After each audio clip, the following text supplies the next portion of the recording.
Сәлем достар, үздік педагог каналына қош келдіңіздер. Сіздермен бірге Бану Аманқызы. Каналға тіркеліп, лайк басуды ұмытпаңыздар. Мұхтар Мағауиннің Шақан шері романының 4-ші тарауына да келіп жеттік. Сары құмның шапқыны. Шақан жолбарыс ізіне қатты шөл қысқандықтан түседі. Шақан үлкен кішісіне қарамай, шөнжіктерге тиіспейтін болды. Шақан мұның көп ұзамай кеңшілік емес, азапты өлімге байлаған ауыр жаза екенін ұқты. Қызыл шөнжікті асырайды, мойнына жіп тағып, жетектеп алған, апта бойы қасына ертіп жүреді. Жетекте жүрсе де жұғысар емес, босатып қоя берген.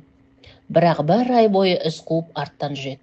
Бір күні Шақан іле жағасынан үлкен қабанды атып береді. Бұл қоштасқаны еді.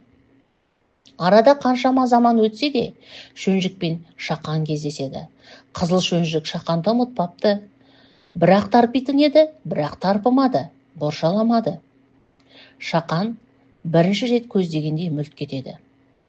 Аялы көзі қалың түкті, борыс қабағы тарам-тарам жібек сақалы. 7 жыл өтті. Менсілу Шақанды күтеді, бірақ Шақанды өлді деп басқа жанмен отау құрады. Шақан шері деген өлді. Әйелі мен баласын жыртқыш жеген күн емес, жаңадан тігілмек жылы ұядан ұшқан күні. Осыдан 7 жыл бұрын. Жалтақ жантай өліп қалған. Көк белесте, патша туының астында.